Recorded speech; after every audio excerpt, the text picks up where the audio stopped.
Assalamualaikum warahmatullahi wabarakatuh.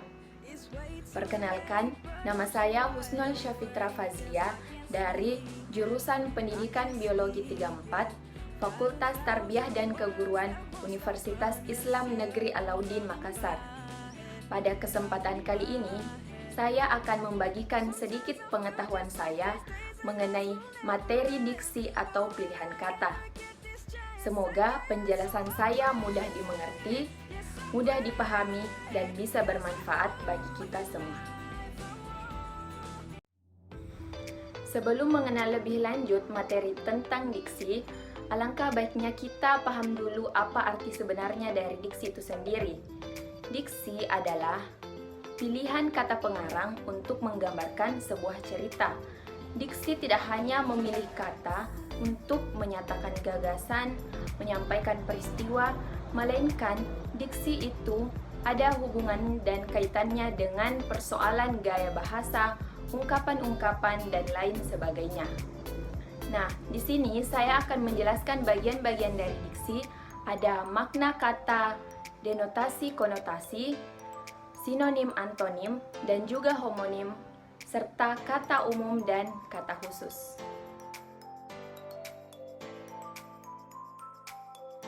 Yang pertama adalah makna kata, konotasi, dan denotasi. Apa sih kata denotasi itu? Kata denotasi adalah kata-kata yang tidak mengandung makna atau ungkapan-ungkapan tambahan.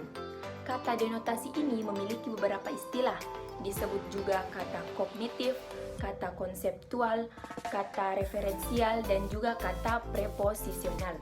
Mengapa kata denotasi disebut juga dengan kata kognitif?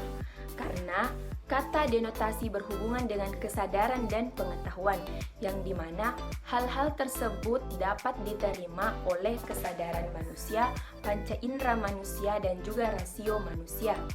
Sedangkan kata denotasi disebut juga dengan kata preposisional karena kata denotasi itu mengandung kata yang bersifat faktual. Nah, itu penjelasan dari kata denotasi. Kita pindah ke penjelasan kata konotasi. Kata konotasi adalah kata-kata yang mengandung arti tambahan, ungkapan tertentu, dan nilai rasa tertentu di samping makna dasar yang umum. Nah, kata konotasi juga memiliki beberapa istilah, disebut juga kata emotif dan kata evaluatif. Mengapa hal tersebut? Karena dari kata konotasi ini, pembicara dapat menyampaikan perasaan senang atau tidak senang, setuju atau tidak setuju, dan lain sebagainya. Sedangkan dari pihak lain, yakni pihak pendengar, melalui kata pilihan tersebut, kita dapat tahu bahwa pembicaranya setuju atau mengungkapkan perasaan, memendam perasaan yang sama. Untuk membedakan kata denotasi dan kata konotasi, saya akan memberikan sebuah contoh. Contohnya yaitu kalimat pertama. Pada hari ulang tahunnya, kakak diberikan bunga yang harum itu. Sedangkan contoh kalimat kedua, semua pemuda menyukai bunga desa yang cantik itu. Di sini kita tahu bahwa jelas ada perbedaan pada kalimat satu dan kalimat dua.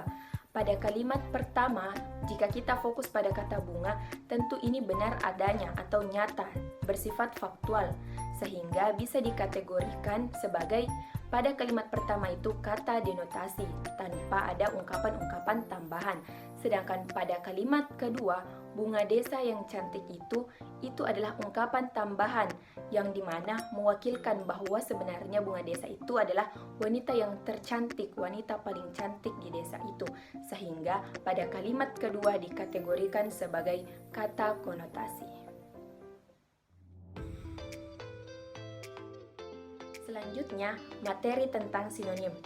Sinonim itu tentu tidak asing lagi dari telinga kita semua karena kita sudah belajar tentang sinonim sejak dari sekolah dasar. Nah, sinonim berasal dari dua kata, yakni sin yang artinya sama dan onoma yang berarti nama. Sehingga secara istilah, sinonim adalah kata-kata yang mengandung makna yang sama. Contoh dari sinonim adalah aku, sinonimnya adalah saya, wanita, sinonimnya adalah perempuan, cantik, sinonimnya elok.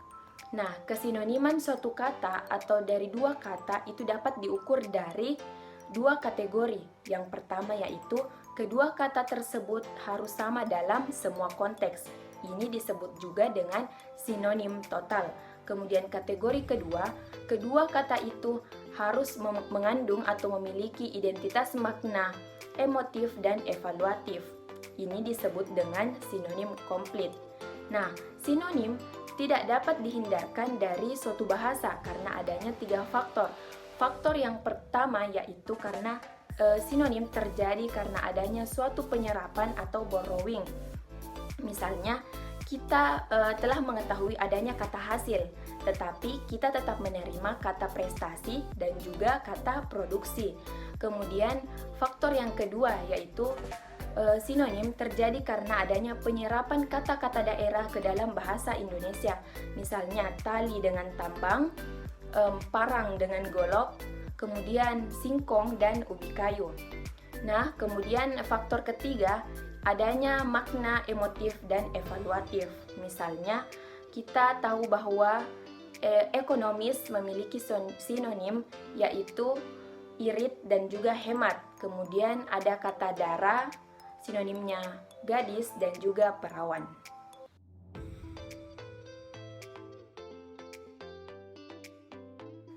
Antonim. Antonim tentu tidak kalah asing dengan sinonim. Antonim adalah kata-kata yang berlawanan atau lawan kata. Walaupun kita menerima secara umum konsep dari antonim, tetapi ternyata ada perbedaan antara macam-macam kata yang berantonim itu. Oposisi antar kata dari antonim yang pertama yaitu oposisi kembar. Oposisi kembar ini mengandung atau mencakup 2 anggota seperti wanita lawan katanya adalah laki-laki, jantan lawan katanya adalah betina. Kemudian yang kedua adalah oposisi majemuk. Misalnya, baju itu berwarna merah. Nah, lawan katanya, baju itu dapat berwarna hijau, baju itu dapat berwarna hitam, dan lain sebagainya. Kemudian, oposisi gradual. Oposisi gradual di sini adalah mencakup sejumlah tingkatan seperti panjang lawan katanya pendek, kaya lawan katanya miskin. Kemudian oposisi kebalikan atau oposisi relasional. Kemudian oposisi hierarkis. Oposisi hierarkis di sini terdapat pada adanya derajat. Misalnya sentimeter lawan katanya bisa milimeter, bisa kilometer, dan lain sebagainya. Kemudian yang terakhir adalah oposisi inversi. Oposisi inversi adalah oposisi yang terdapat pada pasangan kata. Misalnya, semua lawan katanya beberapa. Kemudian mungkin lawan katanya bisa wajib.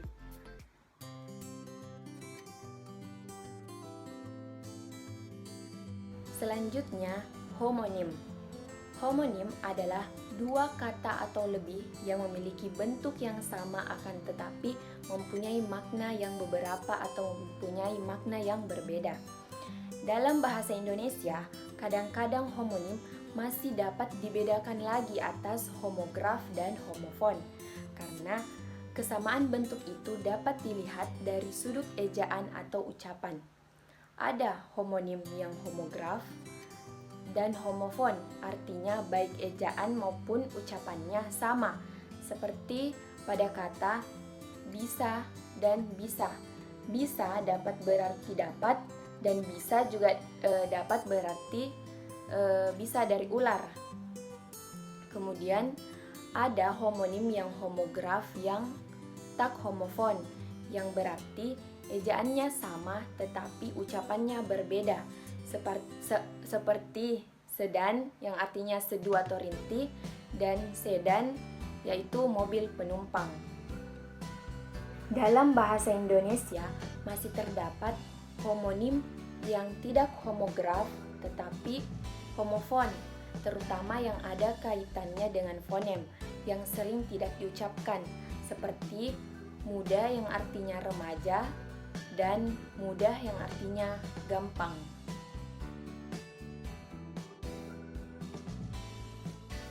Kata umum dan kata khusus. Kata umum dan kata khusus dapat dibedakan berdasarkan luas tidaknya cakupan kata yang dikandungnya.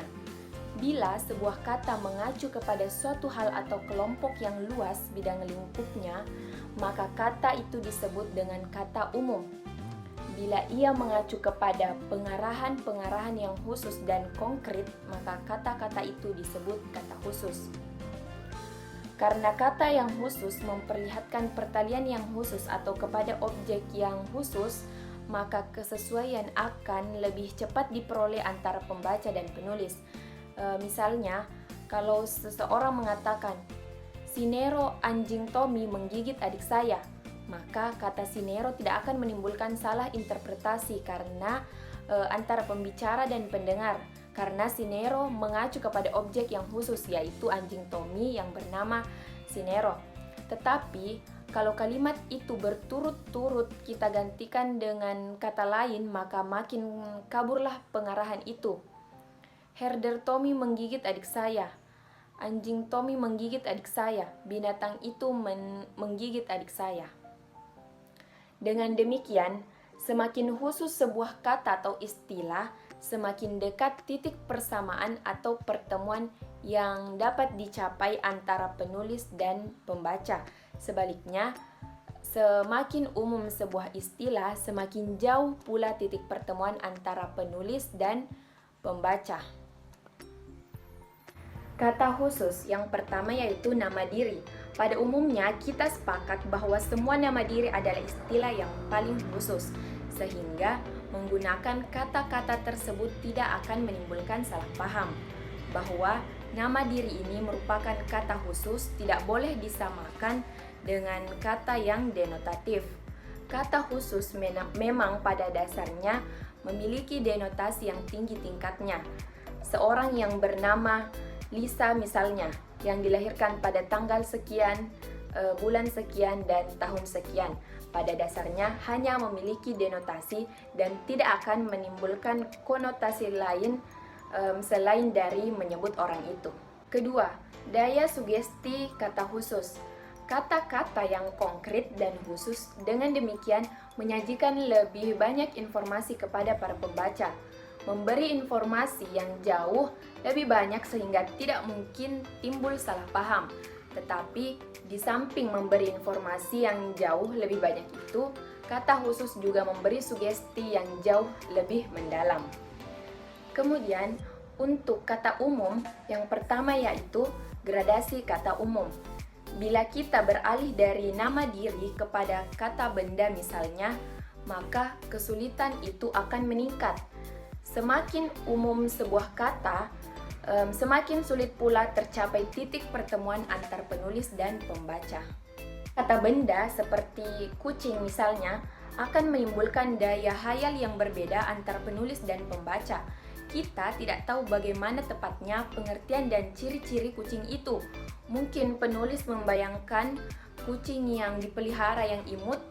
Sebaliknya, pembaca yang membaca kata kucing itu membayangkan seekor kucing hutan yang liar. Nah, sesungguhnya perbedaan antara yang khusus dan umum bagaimanapun juga akan selalu bersifat relatif. Sebuah istilah atau kata mungkin dianggap khusus bila dipertentangkan dengan istilah yang lain, tetapi akan dianggap umum bila harus dibandingkan dengan kata yang lain. Selanjutnya, pada kata-kata umum ada kata-kata abstrak. Kesulitan yang sama kita hadapi lagi pada waktu mendengar atau membaca kata-kata yang abstrak dan kata yang menyatakan generalisasi. Banyak kosakata terbentuk sebagai akibat dari konsep yang tumbuh dalam pikiran itu, bukan mengacu kepada hal yang konkret. Kata-kata seperti kepahlawanan, kebajikan, keluhuran, kepercayaan, kebahagiaan, keadilan, dan sebagainya akan menimbulkan gagasan yang berlainan pada tiap orang, sesuai dengan pengalaman dan pengertiannya mengenai kata-kata itu. Hal yang diwakilinya sukar digambarkan karena referensinya itu tidak bisa diserap oleh panca indera manusia. Paling tinggi seseorang hanya bisa mengatakan bahwa dengan kata-kata ini saya maksudkan sekian dan sekian, dan tidak bermaksud demikian. Baiklah, itulah tadi pemaparan materi mengenai diksi atau pilihan kata. Terima kasih telah menonton. Atas perhatiannya, saya mengucapkan banyak terima kasih. Wassalamualaikum warahmatullahi wabarakatuh. Sebelum mengenal lebih lanjut,